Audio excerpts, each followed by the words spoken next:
It's in English and French. You can choose which language you want to receive a translation in.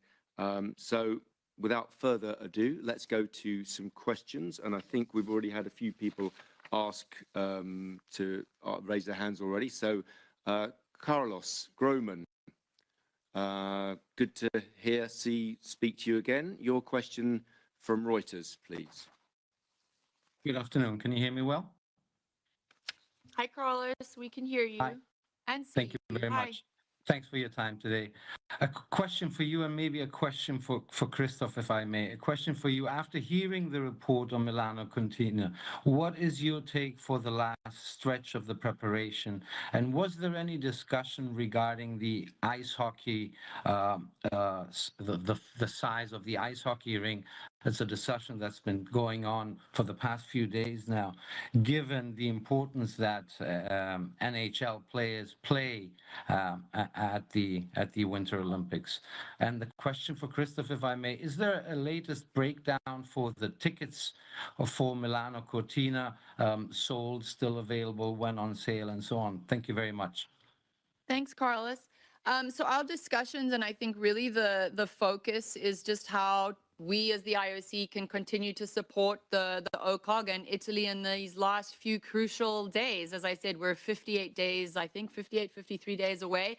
So just around the corner. As we said, it's the opening ceremony is the start. But that doesn't mean that that's when our work finishes. We need to push through and continue till the very last moment. And we're going to continue to work very closely with the OCOG as we move forward. But we're very impressed, very happy with everything that we're seeing and that we're hearing. And as all of you know, as we get closer, we just need to keep our finger on the pulse. In terms of the ice hockey rink, we did not discuss it in large during the executive board, but I can pass the floor to our sports director because we have had conversations offline, and he can give us a little bit of an update. And as you said, ice hockey, very important for us. So it has been a focus from us, but not something we discussed today during the MICO presentation. Thank you, Madam President. Yes, indeed, this topic has been on the table, not in the executive board, but between the NHL, the NHLPA, the IHF, MICO, and the IOC. And I think you've seen the statement that was released yesterday, I believe, that confirms that everybody is now aligned, that the ice rink measurements is exactly what it should be, and that we can compete at the highest level on this ice rink. So I would refer you to the statement that I think has been used by IHF, by Milano Cortina, that confirms we are now very clear regarding the measurements of the ice rink and can look forward to exciting competitions in 2026. Thanks, Pierre. And Christoph? Yes, President and Pierre. By the way, here's one sport that has very strong sales. So, Carlos, if we look at the global picture, we can be super happy. We're close to 70% at this stage. So we're going strong. And President, can I refer back to your statement regarding the breathtaking imagery? When you see the crowds at Duomo, when we had the torch relay, when you see the torch relay going around, we always know that is the kickoff of the last stretch for the Olympic Games ticketing, and no doubt we'll have maximum capacities and big crowds in all the venues. Now, Carlos, can I be open as well with respect to where there is still an effort to make? And this is on the Paralympics. We know it's always a little harder to kick off the campaign, and there we're trailing back. We hope that with the torch relay, where we speak always about the Olympic and Paralympic Games, this will help.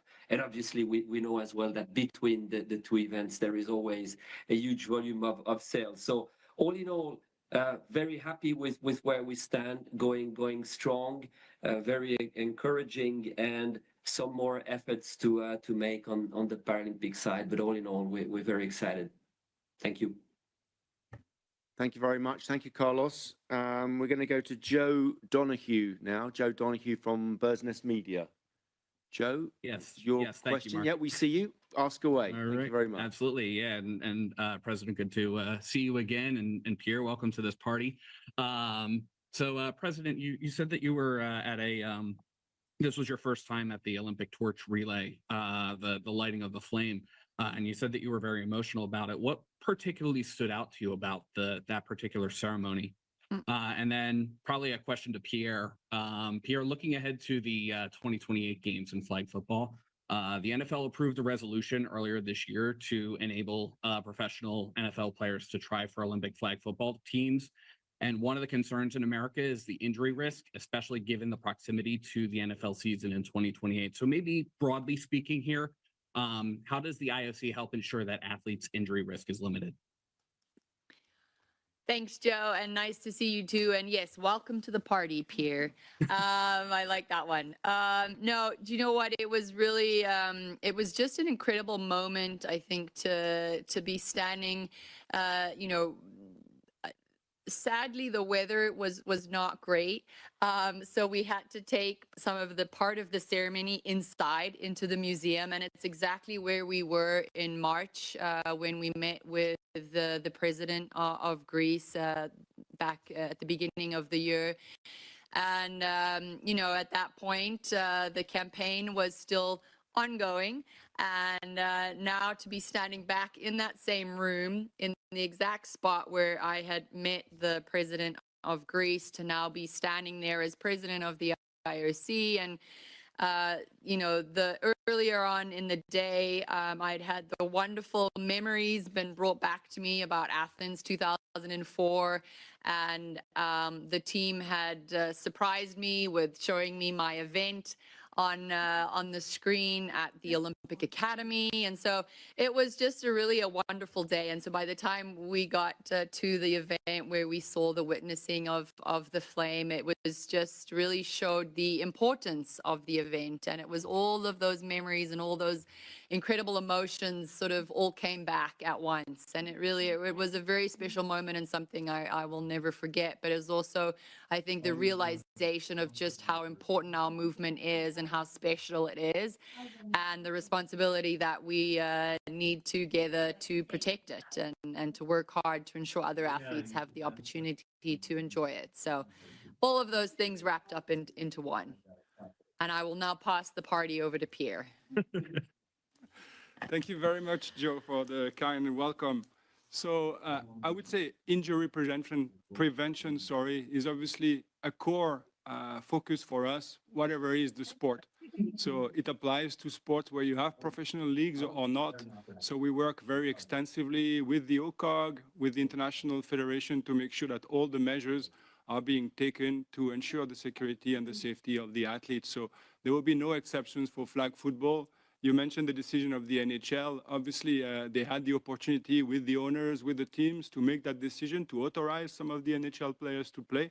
We are very happy about that. It will be an exciting competition. When it comes to injury prevention, again, it's something that is at the core of our preparation, and we will do exactly the same for flag football. Perfect. Thank you so much. Thank you very much indeed. Okay, we're going to go to Robert Livingston, I presume, now. Gamesbids.com. Robert? Thank you, Mark. There. Thanks, Mark, and thank you, President, for the availability. I want to ask about the esports games. So can you give us more details on why plans with Saudi Arabia were canceled, and what the next steps for the esports games are? And if possible, can you give us an update on the Summer Games bid process? Hi, thank you. Thanks, Robert. Thanks for the questions. Let me start with the second one. On the Summer Games, we have our Future Host Commission, who are obviously looking into the process, and they're working hard at really speaking to our stakeholders right now, and to the former OCOGs and interested parties on where they would want to see the process potentially improved and what that could look like. So they're working hard at that. I don't have anything formal to present, but I'm sure in the next couple of months we will, and we want to have some good clarity on that. And throughout the campaign, we also heard from the IOC members that they want to be involved in that process. So we're trying to listen to the stakeholders, and that working group under the leadership and chairmanship of Kalinda are working hard on doing that now and doing all of that work. So that's where we are with that. In terms of esports, part of the Fit for the Future is the pause and reflect. And we just really want to be able to be very clear as the Olympic movement, as the IOC, what we expect, what we want, and where do we want to go with esports. And it was just the right time for all of us to really reevaluate all of those steps. And that's what we're doing internally now. Hopefully, again, in the next couple of months, I'll have a little bit more update for you. We're going to put together a little team and have some experts from outside that really know the business come in and really make sure that we're in line with not just where we would like to get to, but where the market and especially where the industry is going. And we are looking forward to that in the next few months. Thank you. Thank you very much. Okay, we're going to go to Japan. Now we're going to go to Wakako Yuki. Wakako from Yomiuri Shimbun. Good evening or early morning from me. Can you hear me? Yes, we can. Go ahead, please. Hello, President. Thank you for the opportunity. During your speech at the UN Assembly, you've stressed once again the importance of ensuring athletes' entry visas without being hampered by political will. Do you think IOC EB's earlier sanction to Indonesia was enough, or would you see the needs of some kind of framework to ensure such things would not happen in the future, such as contract, perhaps in a time frame? And also, if I may, protection of female category question. In my humble view, I think the difficulty of discussion is perhaps eventually you have to limit the needs or human rights even of certain individual, or so that you can ensure the fairness of competition. What is your view on this very point? Thank you. Thank you, and it's always good to see you. And firstly, on your first question, as you know, we have a working group that just recently got set up. I think our most recent working group on the protection of Olympism, and again focusing on political neutrality. We had a very quick update from that working group. And they have just started, so they were just sharing with us their idea of a working stream and where they'd like to start. And the EB fully supported that. They're going to start by reviewing what we all have, so our Olympic charter, and be able to do some work on that. And in the next couple of weeks, they'll be holding a few meetings. So in the new year, I'm sure we'll be able to come back to you guys with some more firm, concrete ideas of where they see themselves going. But I do want to allow for them to have some time, since they just got put together on that one. But it will be a huge focus for them. On your second question on the female category, as you know, we've again got the working group, and they're working very well with all of the stakeholders. And, you know, this is a question that they are asking themselves, and we're asking ourselves, and we're going to find ways of trying to find a consensus that has all aspects covered. And maybe not going to be the easiest thing to do, but we are going to try our best to ensure that when we are talking about the female category, we are protecting the female category, and we're doing that in the most fair way, and in finding a consensus for everybody to be able to at least believe in and get behind in. Thank you. Thanks, Wakako. Good to see you. Let's move to Rachel Axon. Yeah, hello, Rachel, Sports Business Journal. Please, your question. Yes, thank you for taking the time. Two very different questions for different folks.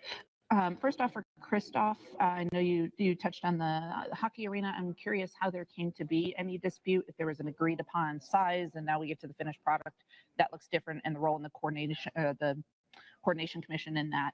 And then for Kirsty, it was reported or released in a recent earnings call that On Location had actually lost money on hospitality for the Paris Olympics. How would you assess that partnership, now going into a second games, and the viability of the model that you have, if that's I guess a money losing proposition, at least one game's in? So I think, Rachel, your first one, I think maybe, is it back to the ice hockey? We can give that to Pierre or to Christoph. I wasn't too, I think maybe. I thought Christoph, but either. Oh, okay. All right. Well, I'll pass that on. I have, over the last few months, met with all of our partners, including On Location. And we most recently had some of the team here in the last few weeks, figuring out how we're going to move forward and what that's going to look like. And I think we're all very, very excited about our potential future in increasing different opportunities to them and to us. And that's really what we're focusing on. Here? Okay.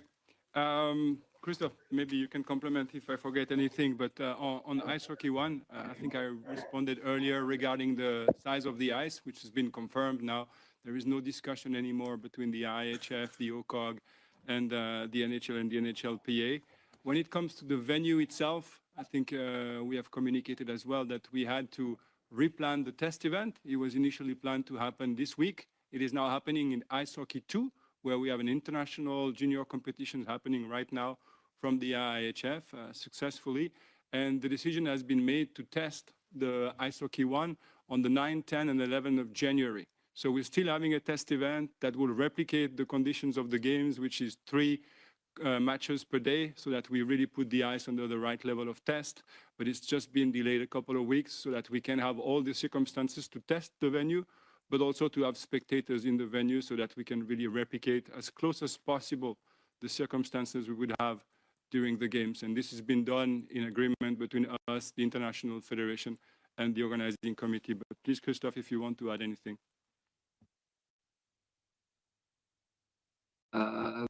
Pierre, you've been very complete, but Rachel reporting live from Milano.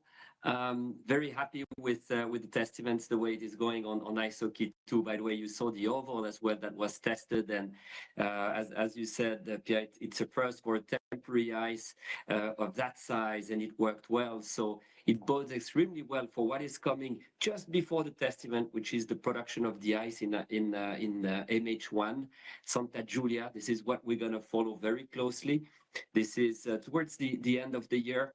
The equipment is being installed, but from a coordination commission standpoint, we feel very confident because of what we have seen now with Ice Hockey 2 and the oval.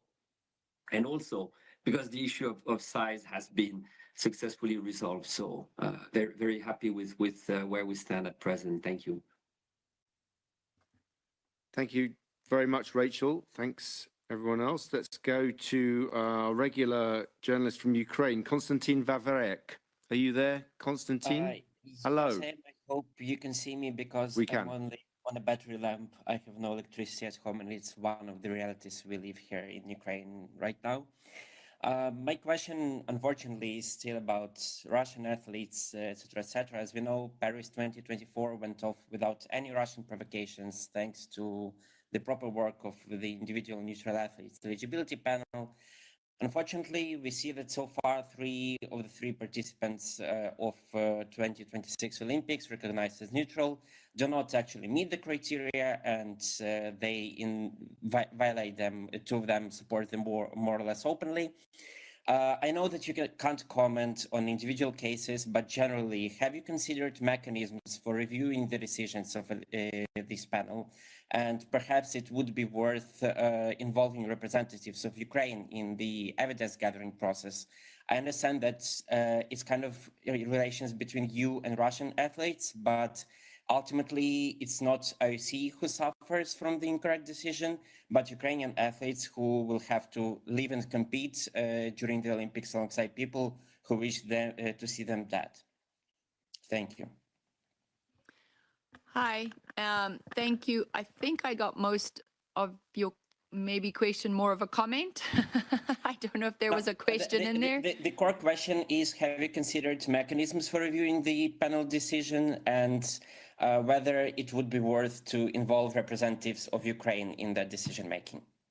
So I think, as you said at the beginning, the process that we used for Paris was successful, and this is the exact same process that we're using now. So we obviously, if you have, please, new information, please, you can always send it to us. I have James McLeod here that we can review, but the ANERP and our working group are the final decision makers in this process. And we're really looking forward to seeing a strong Ukrainian team. I have sent already information, actually. Thank you. Great. Thank you. Thank you very much, Konstantin. Okay, let's go to the other side of the world. Let's go to the States now, to Salt Lake City. Lisa Roche, Deseret News. Are you there, Lisa? I am. Thank you. Please go ahead. Thank you. President, I'm wondering what you think of the rebranding of the Salt Lake City, Utah Olympics for 2034. When the IOC awarded the games, they were to Salt Lake City, Utah, and now organizers are calling these the Utah 2034 games. It's the first time, I believe, a state in the United States has been designated a host. Is that something that an organizing committee has the ability to do, to change the name of the games, or does the IOC still see these as the Salt Lake City, Utah games? And how that fits into your Fit for the Future effort to look at different ways of hosting in the future. Thank you so much. I appreciate the opportunity. Yeah, you're so welcome. Thank you, Lisa. So we have a couple of other examples. If you look at Gangwon, if you look at French Alps, all very similar to how the situation that you've just described. And you know, I think at the end of the day, what we're looking for, especially with the Fit for the Future, and when it comes to the partnerships with the organizing committees, is really to figure out and look at all possibilities and analyze which is going to be the most successful possibility for them and for us. And I think right now the conversations are going really well, and very supportive of the decisions that have been made to date. Thank you. Thank you very much. Good to see you again. Let's go to, not so far, to Graham Dunbar, who I think will be in Geneva for Associated Press. Graham, your question, please. Yeah, no? I think I heard you, Graham. Just say... Oh, yes, yeah. Yeah, there you are. Please go ahead. I was expecting a panel to come up to allow me in. Thank you very much, Mark. Thanks to everyone on the panel. Yeah, not very far away in Geneva. Always happy to pop along to Lausanne when invited for press conferences as well. President, I just returned to the subject of the protecting the female athlete. Since the last EB, there was a sort of update and a briefing to the members. I'm just wondering if there's a timetable you can see for when there might be a decision from the IOC on this really will resonate around the world at all levels of sport. In terms of grassroots sport, when the IOC is very supportive of UN Sustainable Development Goals and the idea of access to sport being a human right, what would be your hope and expectation for the future for transgender athletes, just at the very basic community sports level, and their ability to be welcomed and participate competing at that level? Hi, Graham, and you're always welcome, I promise. Doors are always open. So Graham, I think firstly on the timeline, you know, we want to make sure that we can try and ensure that we've spoken to all stakeholders and that we've really taken adequate time to cross the T's and dot the I's. And so, you know, the group is working extremely well. We had, as I said in my introduction, we had a short briefing from all the working groups. And, you know, I don't want to try and constrain, maybe is that right word, the working group by saying they need to have a specific deadline. But I'm really hopeful in the next couple of months and definitely within the first quarter of next year that we will have a very clear decision and way forward, which I think we're all looking forward to. In terms of grassroots, you know, Graham, I think we've always been so clear on this, that sport is at grassroots levels and in any form of recreation is for everybody, and sport you should have access for everybody to partake, and that stance is never going to change. Thank you very much, Graham. Okay, we're probably heading towards the end now, so 2 or 3 more at most. We're going to Xinhua and Lei Shan from Xinhua. Your question, please. Okay. Thank you, Mark. Thank you for the opportunity. President, would you like to talk about your trip to China last month during the national games? Because China has a very big e-sport fan base. Do you think China have the chance to host the e-sport Olympic Games after Saudi Arabia stepped down? And the second question, this is almost the end of the year. You already took the office for 6 months. Would you like to share with us about the key progress achieved so far? Thank you.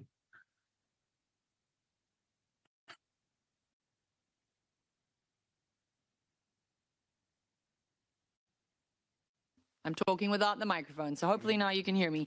I started by saying the trip to China was a short one, but it was a fun-filled one and packed with so many incredible opportunities that we had and that I had. We very much got to come and witness the opening of the National Games, truly remarkable opening, and had again a remarkable experience of getting to sit down and have a conversation with His Excellency, which I so valued, and the passion and support that he has for sport and the importance that he places on sport and the role that it has in the community was again, really just an inspiration to be able to hear a head of state talking so highly of the impact that sport can have and the role that sport has in driving community togetherness and unity, but also development. So grateful for that. We had a wonderful couple of days with our top partners and really appreciated them taking the time to spend with us, and we appreciate those partnerships. Esports, yes, we know, and actually while we were there, I know that there was a very big esport games happening, I believe in Shanghai, and it was, or Beijing, I can't remember, I'm sorry, which city it was in, but it was very successful, so we know that there's a huge appetite, and we look forward to any conversations in the future in that regard. The last 6 months have been an incredible 6 months, a lot of really good things happening, and I think you've heard some of it today. Obviously, the focus being on Fit for the Future and all of the consultations, and I do want to take the opportunity to thank all of the stakeholders for giving us their feedback, and really the very honest feedback that we've received has been so much. So now we are in the part of the process where we're consolidating, and that's going to help drive forward potential strategies for next year. So really very happy with where the last 6 months have taken me and where they're going to lead us into the future. And the immediate future is probably this will be the last question, I think. And we've done about 12 questions, so we've got through a lot of you. Apologies to anyone who didn't get a question, but obviously, as ever, you can write to our comms team, and we will, as always, respond. So let's go to Rachel Preti from L'Equipe. Rachel, hello, your Mark. question. Hello, hello salut. everybody. Thank you so much. I will ask my question in French because it's on French Alps, if you are okay. Yes, we're just sorting out the infrastructure here. Yeah, thank you. Je voulais être sûre d'avoir bien compris concernant les. I wanted to be sure I understood correctly. The decision on the sports program will be taken in June. Is that correct? And also on additional sports. And I would like to know what you thought about the team presentation and if you have a report from the COCOM that you could share with us. So what can you tell us about the French Alps after the presentation that was made? Thank you. Thank you, Rochelle. So yes, in the Milano Cortina EB a few months ago, we were initially looking at approving, I believe, and I speak under the guidance of Pierre, the sports program, and then a proposal of potential new additional disciplines. But what we then realized and what we sat down with the OCOG and decided that we should really look at this in one package together holistically, and that was going to be easier done in June instead of doing it in bits and pieces, rather to do it with the OCOG, with the IOC, with the Fit for the Future process, and really do it all in one package, so it didn't get too messy. So we took that decision today to rather decide to take all of the decisions in and around the sport program in June. The team presentation, Edgar and Cyril, were really wonderful. We had an organizing committee meeting, and the COCOM was there last week, I believe, and we had, again, really very good feedback, very positive feedback. We obviously know that the games are fast approaching, so we were very happy with the presentation and with what was reported and where we were wanting to all go. And so really, I don't have any other specific details to share with you. The conversations were very good. The presentations were very high level. The explanations were really great. The team shared with us where they are as an organizing committee and where they will try to get to in the next year with expanding the organizing committee and the focus that's going to take, and we're all in agreement on where that should go. And that we were just really here to add additional value and help wherever we can. So presentation was really very, very well done and very good.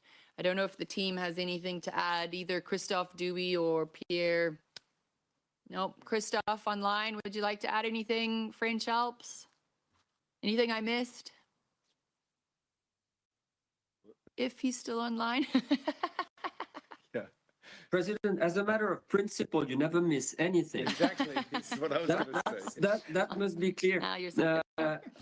Non, la seule chose que je pourrais rapporter, c'est. I haven't got much to add, but what I can say is that the members of the COCOM, and I'm sure, Rachel, you saw that when we were on site, find it fantastic to be in the mountains. We could really feel the spirit and the excitement. And of course, after Paris 2024, this excitement is really real.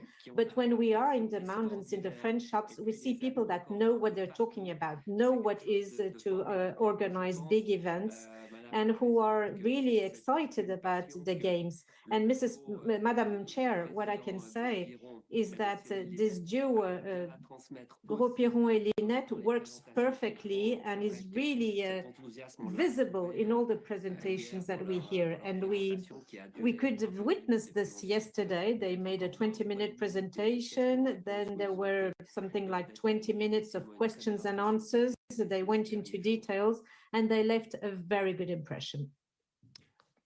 Thank you very much, Christophe. Thank you, Rachel. Thank you, President, for joining us today, and thank you to the team, also the top team at the table here and in Milan. And where you are, thank you very much. If we don't see you again, do have a break if you can have one. Otherwise, we will see you at the games very shortly. Thank you very much. Thank you.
you.